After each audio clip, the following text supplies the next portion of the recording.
Hello guys, welcome to programming with Payal. Series कौन सी चल रही है? लूप्स की। Now we are talking about third category of loop, that is do while loop. अभी हम कौन सी कैटेगरी कर रहे हैं? डू वाइल लूप, जिसमें मेनली सिंटैक्स में ही मतलब डिफरेंस है। मतलब पहले हम लोग हमेशा कंडीशन कहाँ लगाते हैं? पहले लगाते थे।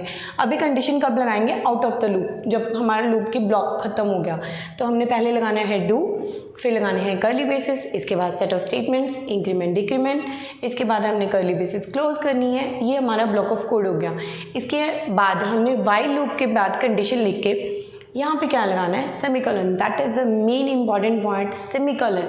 अब तक मैं जब भी कोई स्टेटमेंट लिखती हूँ तो मैं कभी भी सेमीकोलन नहीं लगाती, क्योंकि जब भी मैं आपको एक ट्रिक बोल रही थी, जब भी मैं पैरेंथेसिस के बाद कर्ली बेसिस लगाती हूँ तो I am not using anywhere a semicolon, because वो स्टेटमेंट उसके अंदर इंक्लूड ही नहीं होगी। But I want include them, तो मैंने इसमें सेमीकोलन नहीं लगाती। बट इसके बाद मेरी कोई स्टेटमेंट है नहीं, तो मैं यहाँ पे क्या लगाऊंगी? सेमीकोलन, क्योंकि मेरी इसके बाद कोई स्टेटमेंट नहीं है, इसके बाद कर्ली बेसिस नहीं है, इससे पहले है कर्ली बेसिस। तो यहाँ पे क्या लगाना है? हमने वाइल लूप के बाद सेमीकोलन लगाना है। अभी इस एग्जाम्पल को 1 to 10 वाले एग्जाम्पल को हम लोग समझते हैं with the help of what? Do while. क्योंकि मैंने यही बिल्कुल 1 to 10 वाली एग्जाम्पल मैंने फॉर लूप के साथ समझाई आपको।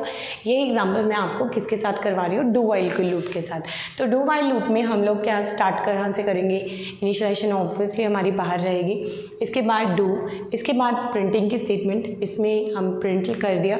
जैसे हम एंटर करें 1 के लिए तो डू मतलब एंट्री कर देगा, मतलब कोई कंडीशन नहीं चेक करेगी, ही just enter that loop, statement enter कर जाएगी। अब 1 विल बी प्रिंटेड हियर। इसके बाद मेरी इंक्रीमेंटेड होगी। इंक्रीमेंट मतलब आई 1 से क्या हो गया? 2 की तरफ मूवमेंट कर गया। अभी 2 is less than 10, yes it is less than 10, तो ब्लॉक ऊपर फिर चलेगा, फिर प्रिंट। अब 2 प्रिंट हुआ है, ठीक है। कई बच्चे कहते हैं मैम 3 हो गया प्रिंट, नो। तो आपने पूरा कंप्लीट करा करो। 3 के बाद इट विल चेक हेयर, इसके बाद एंट्री होएगी, ठीक है। तो 3, 4 and so on till what? 10। अभी ध्यान से देखना, जब मेरा 11 आएगा तो 10 के लिए जब एंटर करके ये प्रिंट करा तो यहाँ पे क्या हो गया? 11। 11 is less than 10, no it is come out from the loop. अब आपने ये चीज़ देखी, मेरा कोई भी प्रॉब्लम है, कोई भी प्रॉब्लम, वो किसके साथ सॉल्व हो सकता है? हमारे किसी भी काइंड ऑफ लूप के साथ। बस डिफरेंस क्या है? सिंटैक्सेस का।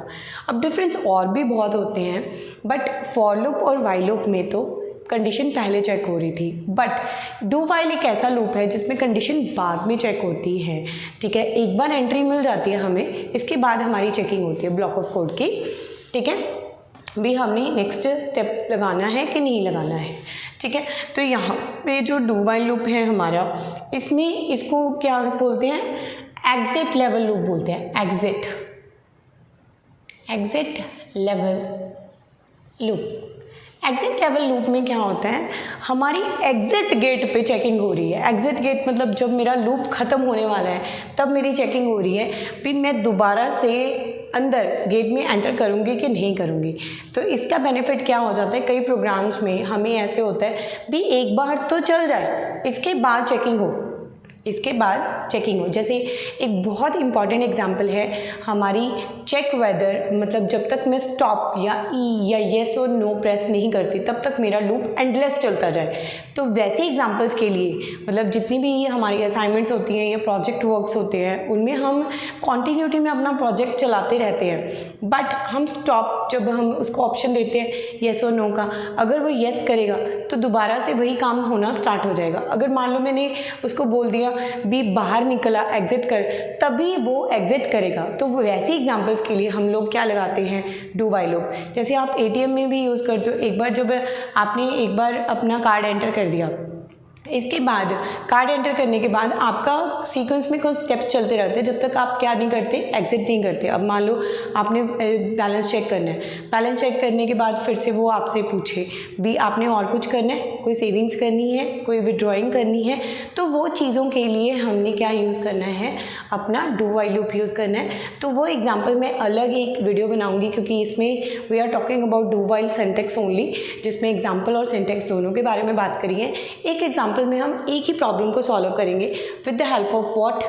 जिसमें एक में एग्जाम्पल में बेनिफिट किसका होएगा, फॉर का, एक में एग्जाम्पल में बेनिफिट क्या होएगा, डू वाइल का, एक में एग्जाम्पल में बेनिफिट क्या होएगा, वाइल का। तो ऐसे एग्जाम्पल करेंगे जिसमें करेंगे तीनों के साथ, बट हैंडल इजीली किसके साथ हो रही है वो आप देखना, आप जज करना।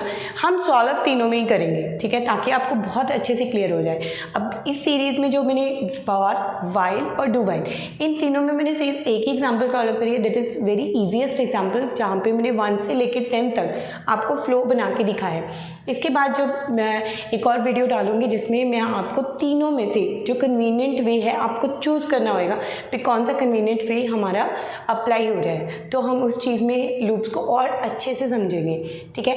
Okay, please subscribe my channel, hope you clear that topic. If there is any problem you can comment me, ठीक है, और you can subscribe and like my videos. Thank you.